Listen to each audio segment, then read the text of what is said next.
वो मैं ये कह रहा था कि अगर आपने हमारा चैनल अभी तक सब्सक्राइब नहीं करा तो अब भी कर दो, नहीं तो बड़ा पछताओगे, बड़ा पछताओगे।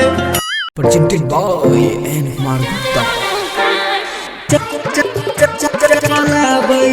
धूम रिकॉर्डिंग स्टूडियो, राजा सोनवर्षा, थाना चौक, थाना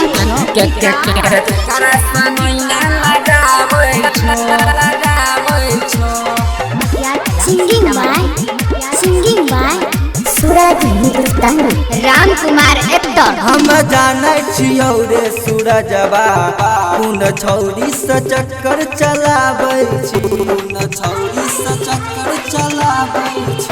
हम जाने छियौ रे सूरजबा कुन छौरी से चक्कर चलाबै छी।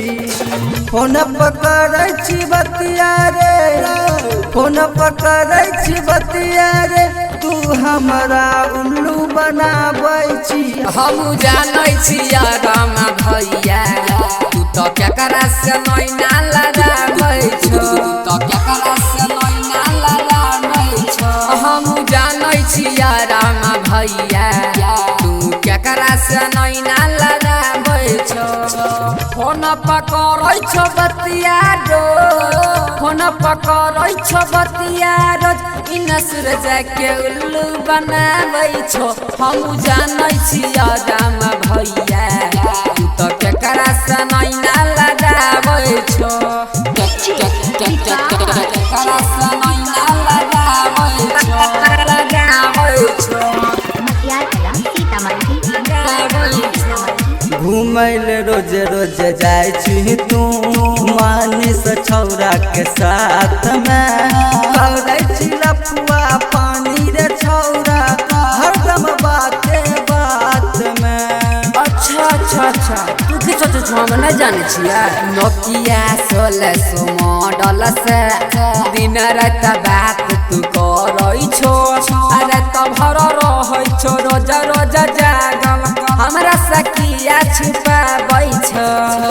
लागन छो तोरा डर भोरे रे भोरे रे, लागे छो तोरा ने डर भोरे रे, तू हमरा ठिठुआ देखाबै छी। हम जानै छिया राम भैया, तू तो केकरा से नैना लगाबै छो। हम जानै छियौ रे सूरजबा कुन छौरी से चक्कर चलाबै छी, कुन छौरी से चक्कर चलाबै छी। राइटर मनीष बतैलका हो, केकरा रोज करा दै छो, बात में केकरो न रहै छो, तू तो सबके बात से बहा दे छो। सुन रे सुरजा तू कम खचर नहीं छी, हम नहीं चुकी जानै छियौ तोहर करामा नीतीश के पीछा लगैने छी। धीरज अवधेश संदीप के संग में अपन पलटन बनैने छी। रोज कोन खींचलाई के, रोज मुस्की चलाई के, तू तो छोड़िया के रोज फुसलाबै छो। हम जानै छिया राम